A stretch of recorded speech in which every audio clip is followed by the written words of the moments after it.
오늘은 우리 부부들의 삶과 밀접하게 연결된 이야기를 나누려 합니다. 바로 각방 생활에 관한 이야기입니다. 최근 한국가족연구소의 충격적인 조사 결과에 따르면 50대 부부의 35%, 60대 이상 부부의 절반 이상이 각방을 사용하고 있다고 합니다. 왜 이렇게 많은 부부들이 각방을 선택하게 되었을까요? 조사 결과 가장 큰 이유는 수면 패턴 차이로 48%를 차지했습니다. 그 다음으로는 개인 공간 필요가 22%, 건강 문제 18%, 그리고 부부관계 악화가 12% 순이었습니다. 오늘 영상을 끝까지 시청하시면 은퇴 후에도 서로에게 가장 든든한 지원군이 되는 비결과 함께 웃으며 노년을 보내는 행복한 부부의 비밀을 얻어가실 수 있습니다. 또한 각방 생활 중이라도 관계를 개선할 수 있는 효과적인 소통 방법과 노년기에 더 깊은 부부 애정을 키우는 실질적인 방법을 알게 되실 겁니다. 반면 이 내용을 모른다면 매일 아침 서로 무표정한 얼굴로 스쳐 지나가는 동거인이 될 수도 있습니다. 아플 때 옆에서 손 한 번 잡아줄 사람 없이 같은 집에 살면서도 깊은 외로움에 빠질 수 있습니다. 심지어 병원에 실려갔을 때 가장 먼저 알게 되는 사람이 배우자가 아닌 이웃일 수도 있습니다. 오늘은 각방 생활을 오래 경험한 세 분의 진솔한 이야기를 통해 이 선택이 우리의 노년을 어떻게 바꾸어 놓았는지 함께 들어보겠습니다. 자, 이제 첫 번째 사연의 주인공, 올해 67세가 되신 정수연님의 이야기부터 시작하겠습니다. 저는 이제 혼자가 된 정수연입니다. 남편과 38년을 함께 살았는데 결국 우리는 남처럼 살다가 헤어졌어요. 제 이야기가 쑥스럽지만 혹시라도 저와 같은 선택을 하실 분이 계실까봐 용기를 내봅니다. 남편 민호 씨와 각방을 쓰기 시작한 건 아주 사소한 이유에서였죠. 남편이 대기업에서 퇴직하고 나서 생활 패턴이 많이 달라졌거든요. 저는 아침 일찍 일어나 요가도 하고 집안일을 하는데 남편은 늦게 자고 늦게 일어나더라고요.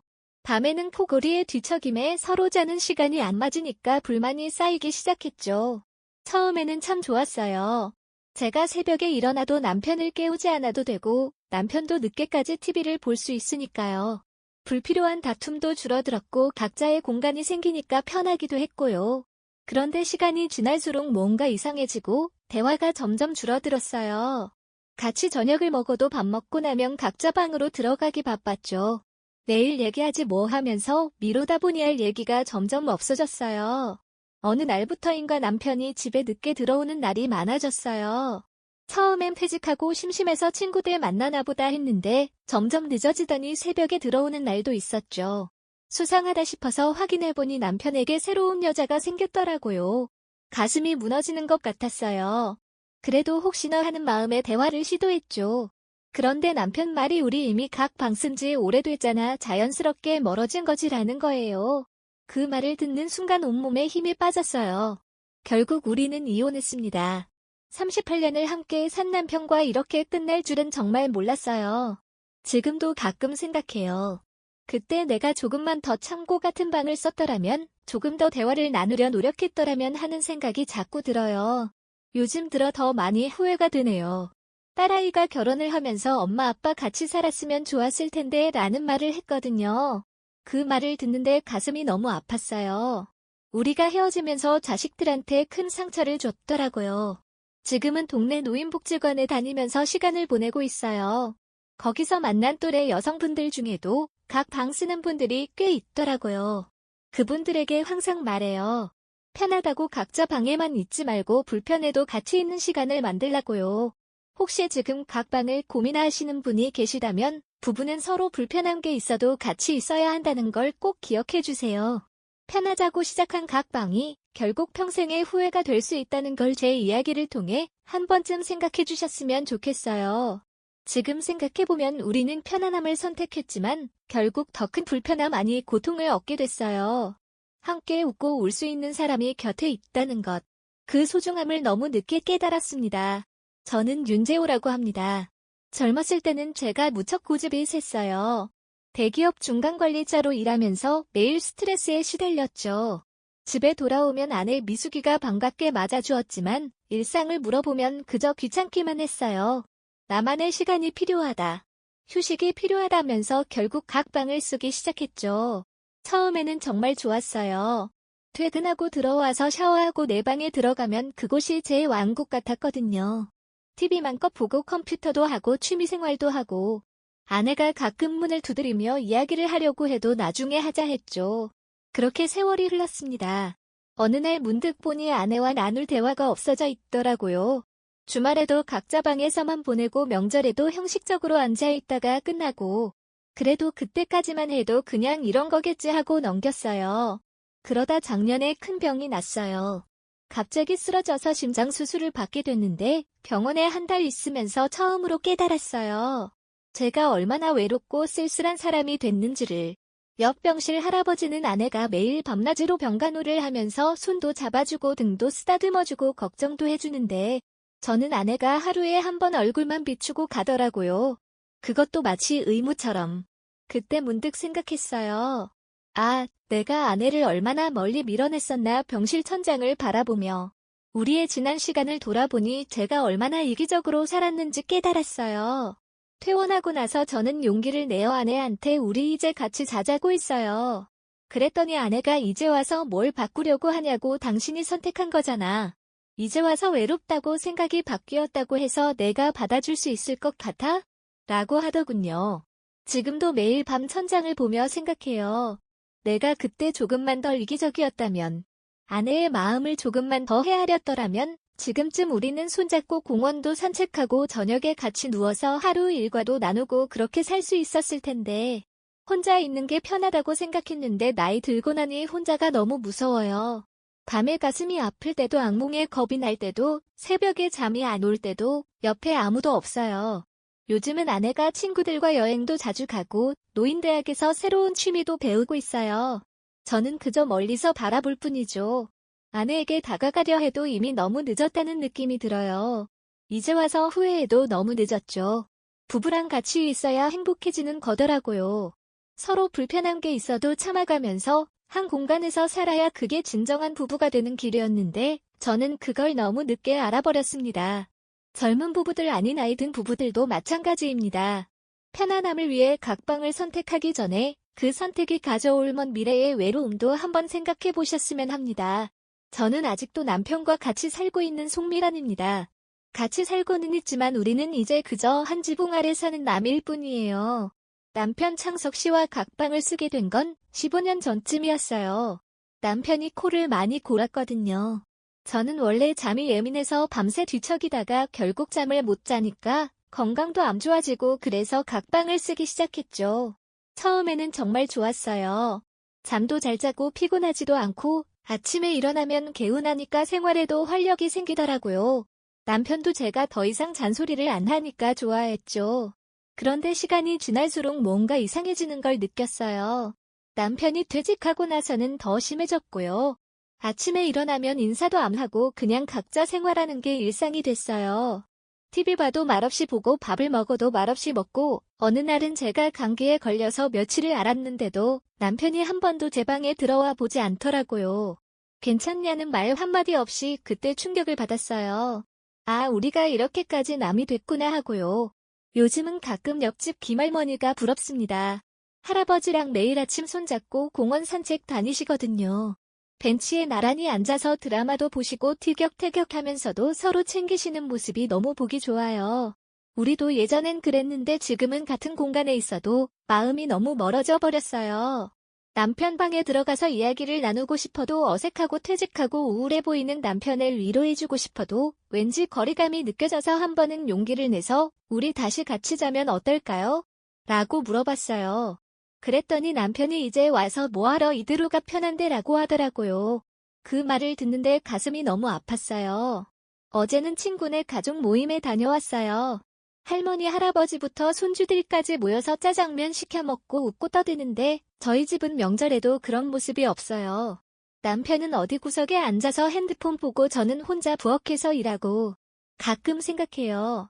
그때 조금만 더 참았더라면 코골이 때문에 잠을 못 자도 그냥 옆에 있었더라면 지금처럼 이렇게 서먹서먹한 사이가 되진 않았을 텐데 얼마 전에는 남편이 갑자기 가슴이 아프다고 해서 병원에 갔어요.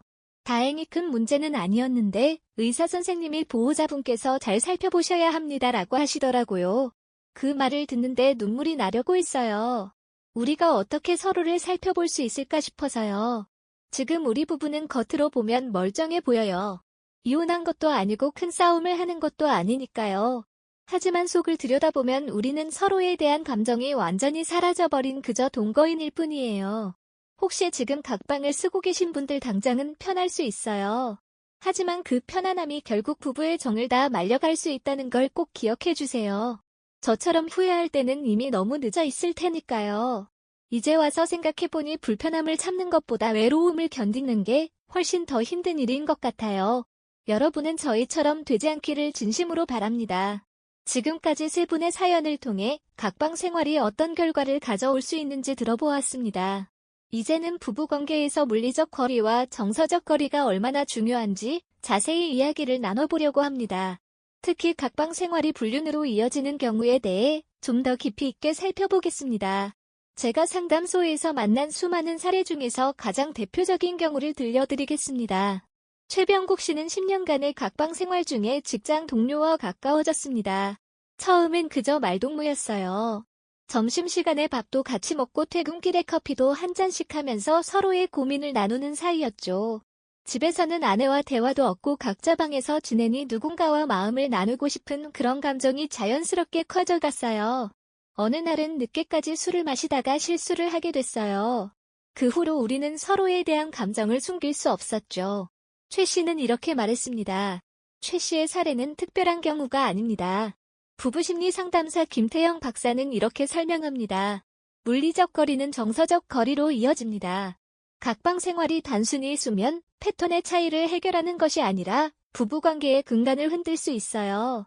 특히 대화가 줄어들면서 정서적 친밀감이 사라지고 이 빈자리를 누군가 채워주길 바라는 마음이 생기게 됩니다. 실제로 충격적인 통계도 있습니다. 각방을 쓰는 부부들의 이혼율이 같은 방을 쓰는 부부들보다 2배나 높다는 연구 결과가 있었습니다. 또한 불륜을 경험한 50대 이상 부부 중 68%가 각방 생활을 하고 있었다는 조사 결과도 있습니다. 새로운 감정에 빠지더라도 결국 그 선택이 행복으로 이어지는 경우는 매우 드물다는 것도 기억해 주셨으면 합니다. 특히 은퇴 후의 불륜은 더 큰 상처를 남깁니다. 평생 모아온 재산이 나뉘고 자녀들과의 관계가 끊어지고 사회적 관계가 무너지는 경우가 대부분이니까요. 지금까지 각방 생활의 부정적 영향에 대해 이야기했지만 모든 이야기가 슬픈 결말로 끝나는 것은 아닙니다. 이제 각방 생활 중에도 관계를 회복하고 더 나은 부부관계를 만들어낸 사례를 소개해드리겠습니다. 첫 번째 주인공은 임재영 씨입니다. 임 씨는 남편 강동훈 씨와 5년간 각방 생활을 하다가 관계가 서운해짐을 느꼈습니다. 임 씨의 솔직한 대화 시도는 부부관계를 바꾸는 시작점이 되었습니다. 이런 작은 변화가 큰 차이를 만들었습니다. 지금 그들은 5년 전보다 더 친밀한 관계를 유지하고 있습니다. 지금은 오히려 각방 쓰기 전보다 대화가 더 많아졌어요. 의도적으로 시간을 만들어 이야기하니까요. 남편이 최근에는 제게 고백했어요. 당신이 그때 용기 내서 말해줘서 정말 고마워. 그렇지 않았다면 우리는 정말 남처럼 살았을 거야 라고요. 두 번째 사례는 박성준 씨입니다. 박 씨는 아내의 코골이를 견디지 못해 8년간 각방을 사용했습니다. 그런데 아내가 갑작스럽게 입원하면서 상황이 바뀌었습니다. 다행히 아내는 회복되었고 박 씨는 결심했습니다. 이 두 사례가 우리에게 알려주는 것은 명확합니다. 각방 생활이 반드시 부부관계의 종말을 의미하지는 않는다는 것입니다. 중요한 것은 물리적 거리보다 마음의 거리를 좁히려는 노력입니다. 부부심리 상담사 김태영 박사는 이렇게 조언합니다. 지금까지 각방 생활의 다양한 측면과 실제 사례들을 살펴보았습니다. 이제 마지막으로 부부관계의 소중함과 행복한 노년을 위한 선택에 대해 이야기를 나누어 보겠습니다. 노인병원 전문의 이현우 원장은 이렇게 말합니다. 같은 방을 쓰는 부부와 각방을 쓰는 부부의 건강 상태가 확연히 다릅니다. 같은 방을 쓰는 부부는 서로의 건강 변화를 빨리 알아차리고 위급 상황에서도 즉시 대처할 수 있어요. 하지만 각방을 쓰는 부부는 배우자의 건강 이상을 늦게 발견하는 경우가 많습니다. 실제로 이 원장의 병원에서는 뇌졸중이나 심장마비 같은 응급 상황에서 발견 시간이 각방 사용 여부에 따라 평균 40분 이상 차이가 난다고 합니다. 이 40분이 생사를 가르는 결정적 시간이 될 수도 있습니다. 정신건강의학과 전문의 박지원 교수는 노년기 정신건강에 대해 강조합니다. 부부관계는 절대 자연스럽게 유지되지 않는다는 것을 우리는 지금까지의 사례들을 통해 배웠습니다. 마치 정혼을 가꾸듯 매일매일 정성과 노력이 필요합니다. 각방을 쓰면서 편안함을 느끼시는 분들이 많으실 겁니다. 이제 나이도 있는데 뭐하라며 현재의 상황을 받아들이고 계신 분들도 계시겠죠. 하지만 잊지 마세요. 우리에게 남은 시간이 결코 많지 않다는 것을. 얼마 전 한 80대 할머니께서 이런 말씀을 해주셨습니다. 우리 영감님이랑 처음에는 코골이 때문에 각방을 썼어요. 근데 어느 날 문득 생각했죠. 아, 이제 우리가 함께 잘 수 있는 시간이 얼마 안 남았구나. 그래서 다시 같이 자기 시작했어요. 지금은 코골이 소리가 제 자장가가 됐답니다. 부부는 신체적으로 가까워질수록 감정적으로도 가까워진다고 합니다. 손을 잡고 자는 것만으로도 서로에 대한 신뢰가 높아지고 같은 방에서 숨소리를 들으며 자는 것만으로도 안정감을 느낄 수 있다고 해요. 특히 노년기에는 배우자의 존재가 더욱 소중해집니다. 밤중에 갑자기 아플 때도 악몽에서 깨어날 때도 새벽에 잠이 안 올 때도 곁에서 손 한 번 잡아주는 것만으로도 큰 위로가 되니까요. 물론 모든 부부가 당장 같은 방을 써야 한다는 건 아닙니다. 하지만 적어도 다음과 같은 노력은 필요해 보입니다. 자기 전 30분은 꼭 함께 보내기. 주말에는 같은 방에서 자기. 매일 저녁 식사는 함께 하기. 일주일에 한 번은 데이트하기. 서로의 건강 상태를 매일 확인하기. 한 부부는 이렇게 말했습니다. 저희는 각 방을 쓰지만 자기 전 30분은 꼭 같이 보내요. 서로의 방에 번갈아 가면서 하루 있었던 일도 나누고 내일 계획도 이야기하죠. 그리고 주말에는 같이 자기로 했어요. 이런 식으로 조금씩 노력하다 보면 어느새 자연스럽게 다시 가까워질 수 있을 거예요. 사랑하는 시청자 여러분, 지금 당장은 각 방이 편할 수 있습니다. 하지만 시간이 지날수록 부부는 더 멀어지고 결국 서로의 존재가 무의미해질 수도 있습니다. 지금 이 순간 배우자에게 손을 내밀어 보는 건 어떨까요? 여보, 우리 오늘부터 다시 같이 자면 어떨까요? 이 한마디가 여러분의 노년을 완전히 바꿔놓을 수도 있습니다.